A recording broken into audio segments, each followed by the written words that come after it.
Awesome. All right, so welcome to our Muay Thai seminar with Master David Vincent from Baton Rouge, Louisiana. I'm gonna leave it in your hands, Mr. Vincent. Thank you so much for taking the students through this workout and sharing your time and expertise. We appreciate you very much, sir. Yeah. Let's get started. Absolutely. Well, yeah, no, this is great. This is exciting. This is good stuff. So I know everybody, you know, you guys, a lot of us are stuck at our house. I'm kind of lucky because since nobody's at my studio, I can go into my studio every once in a while and get some training in. So I just thought, you know, every once in a while you got to get creative. Times like this, when you can't have your normal routine, you know, what does a black belt do? What does a martial artist do? We figure out ways to do what we're supposed to do, right? I mean, that's what we do. We persevere. We've definitely got that part nailed down. So I'm gonna just kind of show you guys what I've been doing here around the studio. I've been setting up a little bit of a circuit workout, and I bet you could do something similar to this at your house as well. So what I did was I just grabbed some of my equipment here and made a little obstacle course for myself to run through. I've got my heavy bag there. I've noticed a lot of you guys have heavy bags, so I've been able to do my kicks on the heavy bag. Let's see, I got a push-up station down here. So I've done some push-ups. Gosh, I'm not good with this camera thing. But anyway, I think, you know, if you guys, you know, trying to keep up with your workout, you're just gonna have to get creative, right? And this is pretty creative, I would say, doing video lessons. I'd say that's pretty super creative. I've never really done this before, and now I'm doing it 2 or 3 times a week, right? So keep up the good work, do everything you can to try to stay in straight shape and keep your skills up. All right, I'm gonna do a little boxing workout for you here today. And we're gonna start real simple. If you wanna have a left foot forward, a left lead, that would be a more traditional boxing stance, would be a left foot forward. So it's a little different than your Taekwondo stance. I'm not gonna give a side view. I'm gonna come much more forward so that I have all my tools and all my weapons up in front. So with my left foot forward, my left hand throws a jab, my right hand's gonna throw a cross, left hand follows with a hook, and then I'm gonna come right back with a cross again. So it's jab, cross, hook, cross. Now I wanna keep everything in tight. I don't wanna flare these elbows out. I wanna make sure that I stay in real tight, and my hands always come back right here to the side of my face. I wanna make sure that my face is protected. I don't want these hands down here. If we're doing some boxing or some Muay Thai, and your hands are here, this is a big old target that could get hit. So we wanna keep them up high. So it's jab, cross, hook, cross. We're gonna go 30 seconds. Ready, guys? 30 seconds and go. Jab, cross, hook, cross. Good. Jab, cross, hook, cross. Jab, cross, hook, cross. Add some movement to it. You can move your feet around. You can change angles. Jab, cross, hook, cross. Boom, boom, boom, boom. Reset, change. 1, 2, 3, 4. Make sure those hands are staying up. Nice, nice, nice. Yep, good work. Jab, cross, hook, cross. Keep it going, keep it going. Good. 3 more seconds. 3, 2, and 1. Awesome, awesome. Good job, guys. All right, so what we're doing actually for our students, one of the things we're doing this semester is everybody has to make up 3 of their own boxing combos. So what I'm sharing with you is kind of a variation of my 3 personally, and that was my first one, jab, cross, hook, cross. So next, I'm gonna do what's called a bob and weave. So a bob and weave is a defensive move where I drop down, keeping my head up, my eyes open, watching my target, drop down, come up on the other side. So what I'm imagining is someone swings at me with a big, wide looping punch, and what I'm gonna do is I'm going to bob underneath, let it pass, and when I come up on the other end, I'm gonna do another cross, hook, cross, but now I'm gonna throw a kick in there as well. So in Muay Thai, we might do that kick to the legs or to the body. Taekwondo, we're going to do it to the body or the head. So that kick can come up as high as you want it to come up. Totally up to you. Here's the combination. Bob and weave, cross, hook, cross kick, right? Now, it's not a cross, then retract, then kick. That would be 2 beats. I want it to be a beat and a half. So I want this cross hook. Now when this cross comes, it's going to be boom, boom. So that cross is starting my round kick. All right. So one more time. Bob and weave, cross, hook, cross, kick. Make that kick come fast. All right, here we go. 30 seconds, bob and weave, cross, hook, cross, round kick. Ready? Go. Boom.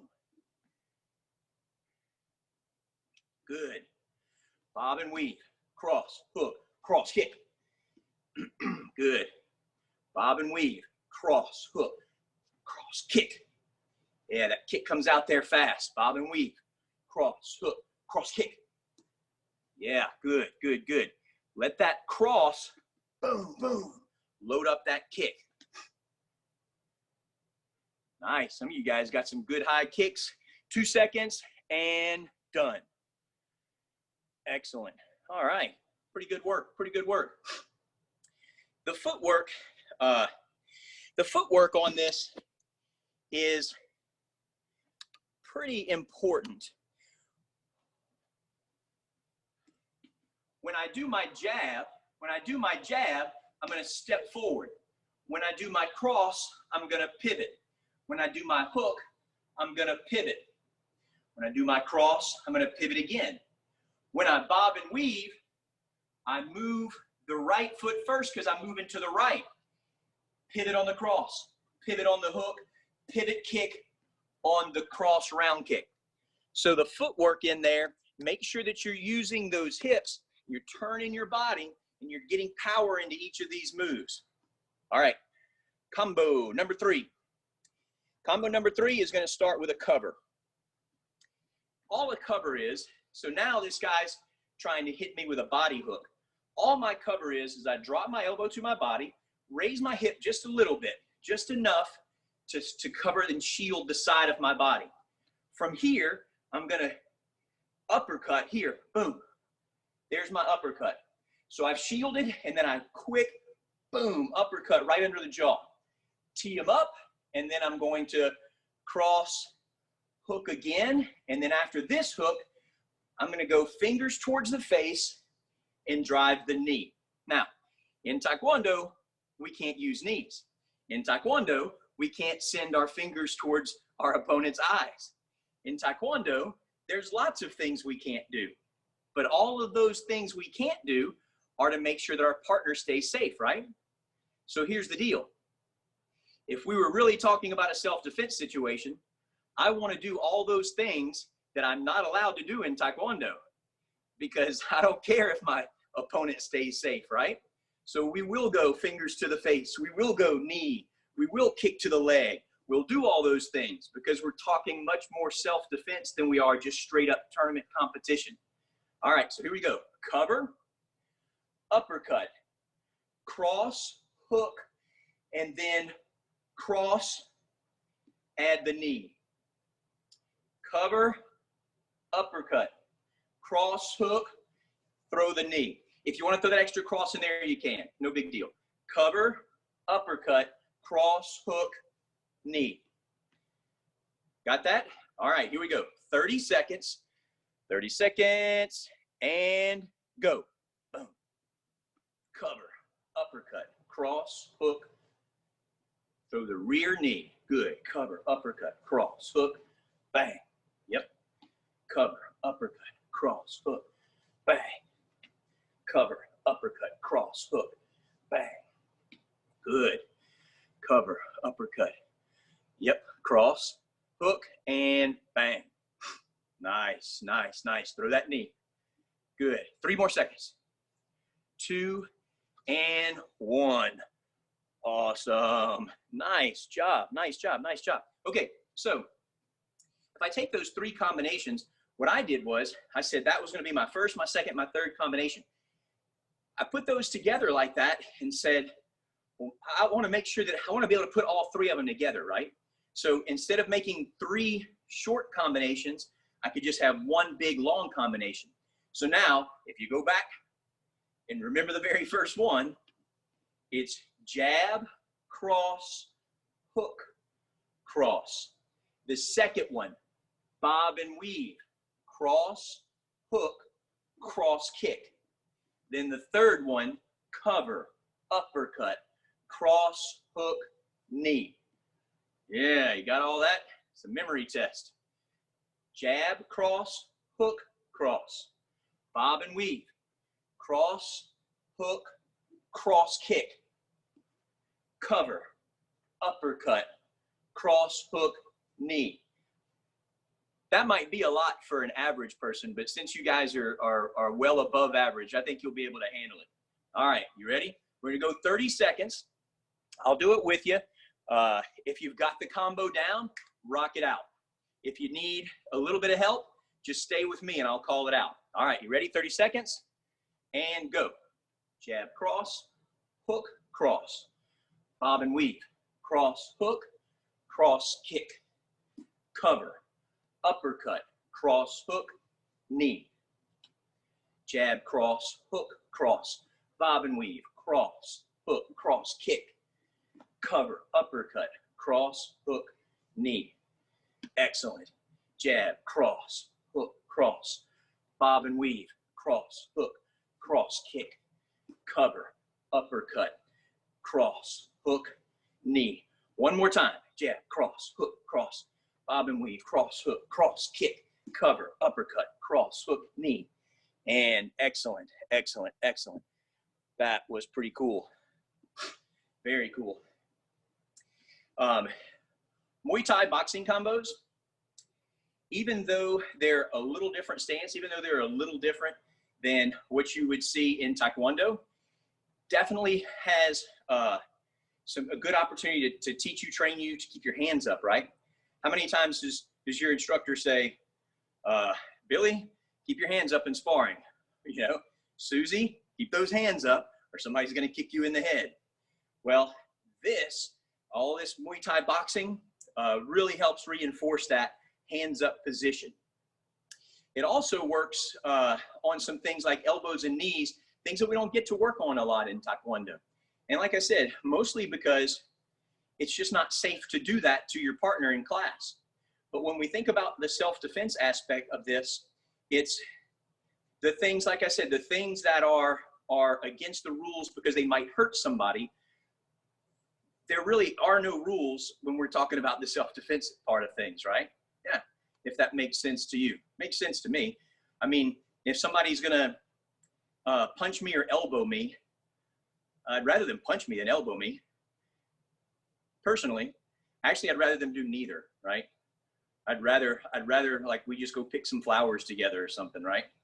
Have a beverage together. I don't know. Anyway, but either way, you knee people, you elbow people, and that's much more what Muay Thai is, and that's much more self-defense perspective. So let's change gears just a second and talk about sparring a little bit. So if I'm going to spar, actually for me, I like to put a right lead in front. I put a right lead in front because I have a different set of rules now that we're talking about sparring. When we talk about sparring, it's essentially a game of tag. And all I have to do is touch you in the appropriate box and headgear with the appropriate parts of my body, my hands and my feet, and I try to not let you do the same thing to me. So in a game of tag, I'm going to reach out as quick as I can and touch you and then get back far enough that you can't touch me. So when we're talking about sparring versus self-defense situation, what I've done is I've changed from a left lead where I put my power hand in the back to a right lead where I put my best side in front. Because now I'm not so concerned with power, am I? You get disqualified if you're hitting too hard. So now I'm playing a different game. Now I'm not playing the self-defense game, I'm playing the competition game, the tournament game. And that tournament game starts, every match starts with a judge in the middle, and then he says, go. and then the two combatants move in and engage. Every time there is any break in the activity for a point, for a warning, for any reason, you go right back to this set point. So for me, that's the most important thing to work on first. What do I do from this position when the judge says go? So here's a couple of options. Option one, I've got my fast foot, my fast hand in front. I need to close a gap, and I would rather hit him first than have him hit me first. So the very first thing that I'm going to do is I'm going to slide in and do a side kick. So I'll just pick up that front leg and boom, slide in with a side kick. A side kick versus a round kick, because that side kick goes in at that straight angle like that. And if he's moving in as well, he's going to run into my side kick. If I throw a round kick, as he moves in, I may or may not have that timed well enough, and he can still move in because of that angle. So the side kick is my first go-to, number one. Judges say go, slide side kick, boom, right to the body. So this is what we're going to do. You're going to start in your fighting stance. I'm going to be the referee. When I say timekeeper ready, scorekeeper ready, fighters, go. You're going to, on my go, you're going to slide side kick. You're going to condition yourself to hear that word go, hear that word start, hear that word C-jack, and go like a cannon. All right, here we go. Judges ready, and go. Boom, there's your slide side kick. Nice. All right, we're going to reset. Reset, ready, go. Boom, there's your slide side kick. Excellent. So we're conditioning ourselves to hear and to react to that sound that it says go or says C-jack. All right, fighters ready, and C-jack. Boom. Yep, slide side kick. All right, so I'm looking at the screen, and I'm seeing some of you guys are really fast, and I'm seeing some of you guys are going to get kicked by these other guys that are really fast. So let's see it really fast. Ready? Fighters ready, and go. Boom. Yeah, that's better. That's better. Fighters ready, and go. Boom. Excellent. So when I think about how many times in a match I'm going to start in that position, well, I'm going to start every match like that at the beginning, and then throughout the competition, that scenario is going to replay itself over and over again. So that's one of the most important scenarios to work through and have a strategy going into the competition of what you're going to do. Now, sometimes people spin, or sometimes people turn their back a little bit. When they do that, if your side kick is going to the body, then you're going to get warnings, right? So what we have to think about is we have to be able to adjust. Let's say this person spins. If this person spins right off the bat, especially if they're trying to counter your successful side kick that's scoring points, then we have to change our strategy. That's when I'll change my strategy from a slide side kick to a round kick. Because no matter which direction they spin, if I change it to a round kick to the head, I can always score a point. So once I notice that this person is starting to spin on me, I change the level of my kick from the body to the head, and then I just change it from a side kick to a round kick. All right, so we'll do the same thing here. It's got to be fast. So I'll line you up, I'll say go, and now you're going to shoot a head-high round kick. And if you can't quite reach the head, just pretend they're really short or something and kick them, just kick as high as you can. All right, here we go. Ready? Fighters ready? Go. Nice. Good. Fast round kicks. Good reaction. You want to be first. Ready? See that. Boom. Yeah. Work that fast motion. Fast motion and see that. Good. Excellent job. Fighting. Stance and go. Boom. Nice, nice. As fast as you can. The way sometimes people say, hey, Mr. Vincent, how do I get faster? And then I'll say, you just got to move faster. How do you get faster? You just got to be faster. You got to train to be faster. So faster, faster, faster. Ready? And see that. Boom. So I want a faster round kick. What do I do, Mr. Vincent? Well, do a round kick faster. All right, ready? And go.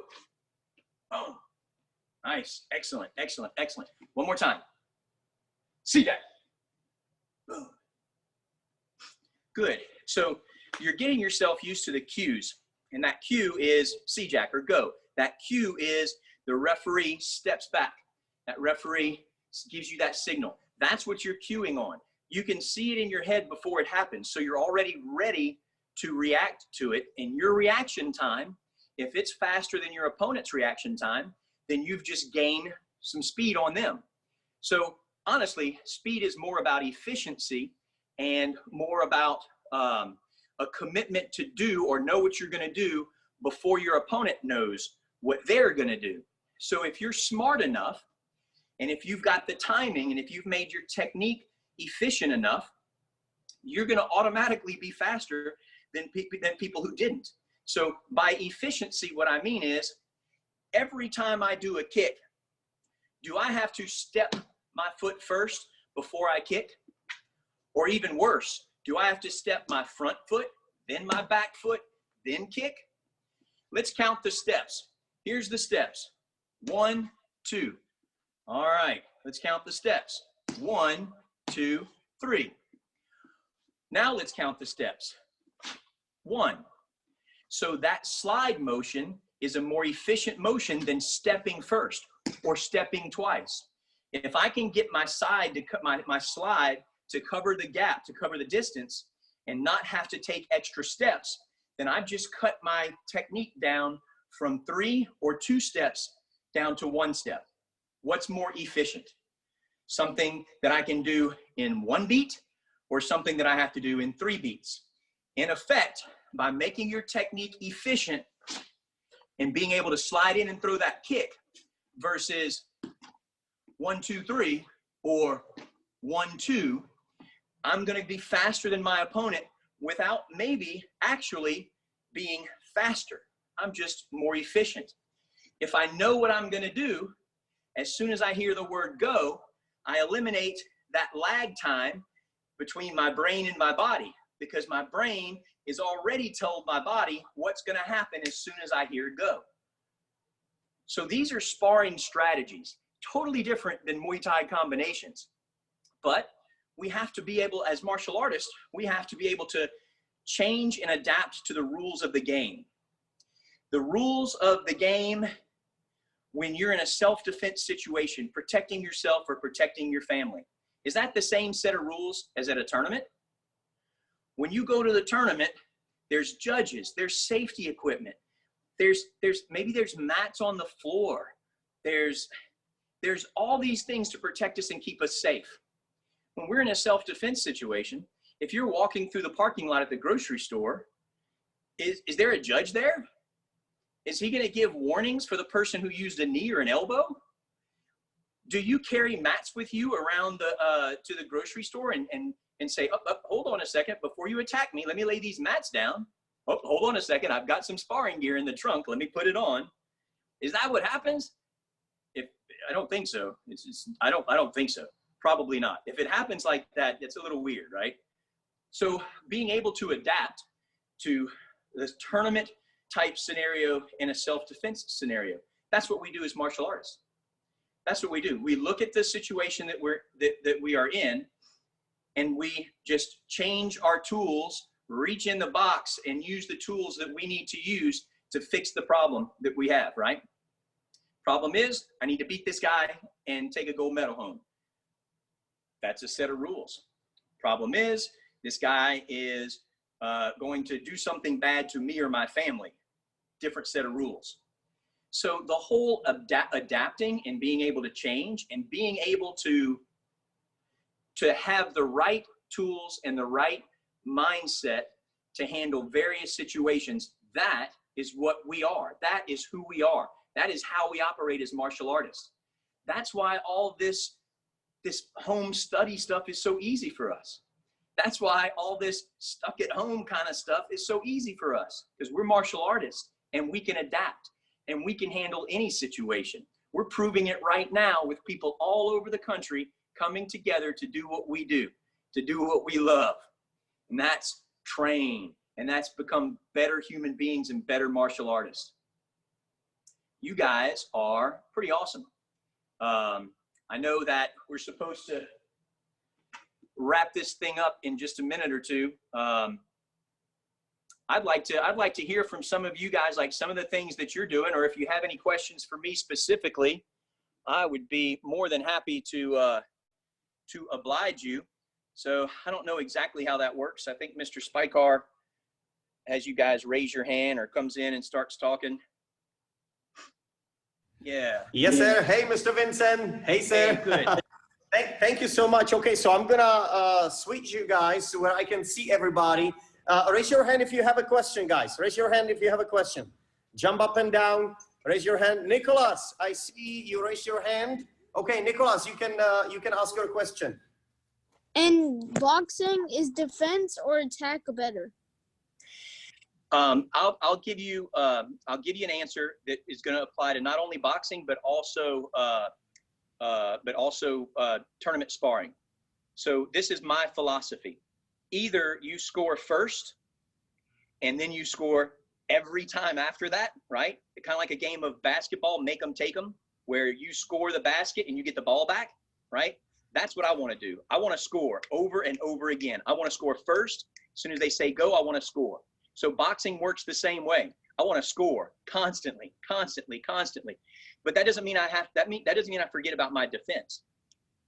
So the whole idea of counter fighting versus scoring first, the whole idea of offense versus a little bit of counter, which would be defense or evade, and then offense, that is going to depend on your skill set and how you match up against your partner. I'm always going to try to be first and try to be the fastest.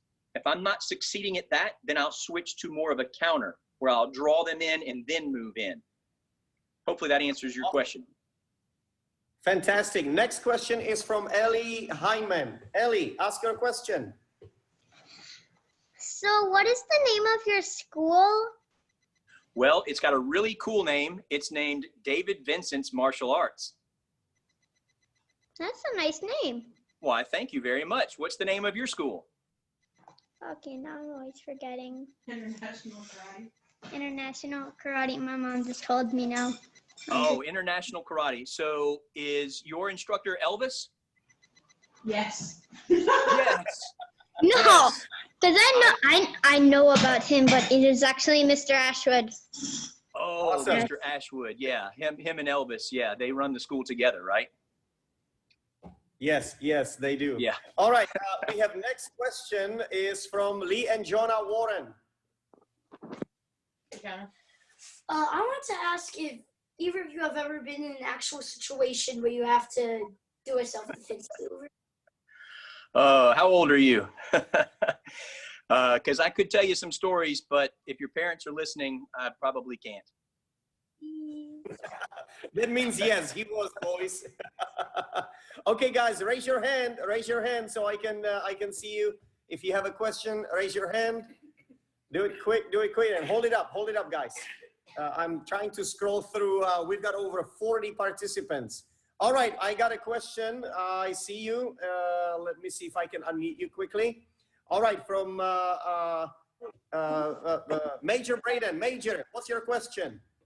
My question is, so from my old school, I used to do, like, I remember all my school things, and I moved really fast, but it was called Primrose, and it was in Hidden Lakes.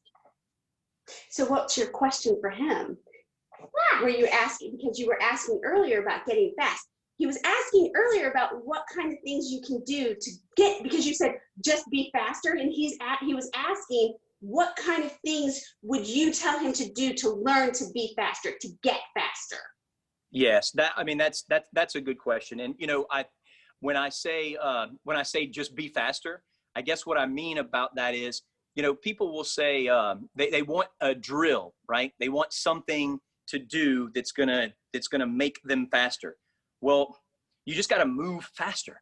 You know, I mean, you don't have to make up some special drill. All you got to do is do what you want to do and just do it faster, right? So that's kind of the simple answer. That's the mindset. I am just going to do this faster. More specifically, Yes. To teach how to be faster, I think that one, you remove the decision-making process. In other words, you get so much experience and you have so much confidence that you're no longer thinking about what you're doing. It's happening for you. It's a real, it takes years and years to be able to do it. But there are times when you're sparring and everything is going so slow around you and you just feel like you're so much faster than everything else. And that's a state of mind. And that state of mind comes from the scenarios that you're seeing are scenarios that you've seen so many times that you've already dealt with this before it even happens. So that mental preparedness where you don't have that lag time of trying to process what you're seeing, decide what it is you're going to do, and then act. There's 3 steps, right? Those 3 steps are a lot longer to do than the 1 step of I just do it. And so it takes years of experience, but that's what we're doing now. We're gaining that experience. And then the other part of it is the efficiency of the technique. If a technique takes too long to set up or to execute, then it takes too long. You shouldn't use it. If you can do a technique super efficient, clean out all of the trash in that technique, then you can be slower than somebody else, but faster because your efficiency picks up that time. So perfect technique is speed. Awesome. Great question there, Major. Nicholas, you have a question? Ask now. Is a hook punch stronger than an uppercut? I would say a hook is probably going to be stronger than an uppercut. When you throw your uppercut, you don't want to drop your arm down really low and swing it up, right? All you want to do is drop it a little bit and drop your body, and then you want to stand up with it. So that force is rising up. When you throw a hook punch, especially with the backhand, you get a lot of torque and a lot of twist as that punch comes through. So I'm probably getting more power out of my hook than an uppercut, but where that uppercut hits you and where that hook hits you, that uppercut right there, that's not a fun spot to get caught, right underneath the chin. This hook punch, if it catches you here, that jaw, that's a knockout every time. Catching somebody right on the button like that, which is why we say keep your hands up. But I'll go with hook. I'll go with hook punch is more powerful. Okay, guys, raise your hand if you have a question, please. Keep it up so I can scroll through all of you to see if your hand is up. All right, let me see. Anybody else? I don't see the hands up. Okay, don't see any hands. Christian. We do have a hand. Hold on, from Christian. Let me unmute Christian. All right, Christian, ask a question. Can you guys do a tornado kick? I'm not saying. Christian, gotta get a little bit closer to the microphone. Ask your question. Yeah, speak up. Are you guys able to do tornado kicks?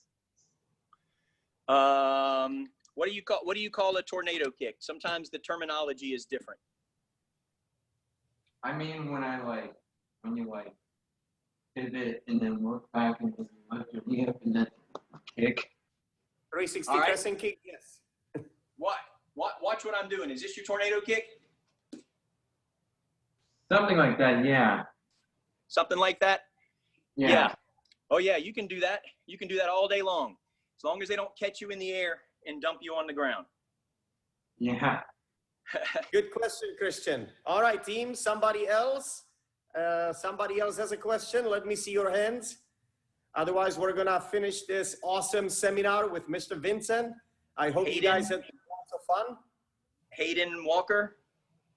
Hayden, he has a question. All right, Hayden, let me unmute you. Okay, Hayden, ask your question. Well, is it better to try to pretend you're afraid to make them underestimate you, or try to make them fear you instead? Which one's better? Well, because we don't get scared, you would definitely have to pretend like you were scared, right? So that would be more of a fake out, right? So you would fake that you were scared so that maybe they would lower their defenses a little bit, and then You step in and you grab them by their ear, and then you stick your fingers up their nose, and then you start. Okay, I'm sorry. I forget sometimes. Some parents are listening.